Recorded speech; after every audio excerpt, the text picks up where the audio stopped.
Hey there, welcome. Today we're going to be talking about the Power Rack single arm chest stretch, and we're going to be taking a lower hand position with this specific variation. And this is just going to work. This is going to stretch out the chest a little bit more as well as the shoulder and bicep. It's an incredible exercise that I highly recommend you guys do. Or stretch, not really an exercise, but this is definitely going to help increase range of motion. Using a massage gun is also incredibly helpful, but if you don't have that, in the meantime, you can definitely do stretches, and that'll definitely increase your range of motion and prevent injury. First thing you're going to want to do is definitely point your toes away from the hand you're working. Also make sure to stand up nice and tall and make sure that your chin stays tucked. At the end of the video, I'm going to talk about some mistakes that you want to avoid. But before we continue with more tips, here's a word from today's video sponsor. I'm today's video sponsor, and if you'd like help losing fat or gaining muscle, there are a few ways I can help you down below. Either set up a free consultation with us, purchase through one of our free affiliate links, or purchase one of our instant access affordable training programs. Can't wait to be of service to you. Now let's get back to the rest of the video. Once you have that set up, you just want to make sure that you're holding the position properly.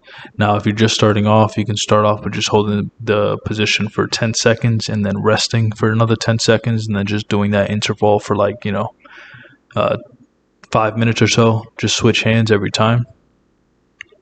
Or switch hands basically, and point your toes in the opposite direction.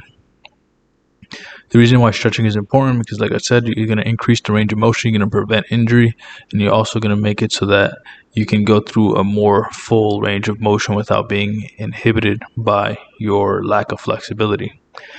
And this is just a chest example, but if you were to get your hamstrings properly stretched, you would be able to go lower in, let's say, your deadlift without feeling tight beforehand. And that's important and helpful because that'll obviously prevent injury. Now, whenever we're doing these chest variations of stretches, you want to make sure that you're really digging into that stretch. Start off light, obviously, like I said in the beginning, you want to make sure that you're doing this mainly at the end of your workout when you're already warm. You don't want to do this when you're like freezing cold. It's like there's this candy that I used to eat when I was younger called the Laffy Taffy, and if you ever tried to stretch that after taking it out of the freezer, let's say, good luck. These things are just going to snap. So I don't recommend you stretch when you're cold for the same reason. So just make sure that you do it when you're warm, which is usually going to be at the end of your workout. I highly recommend that you do a dynamic warm-up, doing things like, rotation twist, like a lunge with a twist, things like that, or just doing the exercise that you're supposed to do for lighter reps, and then slowly start to get into these. You can do it before your workout, but just make sure you're very warm though.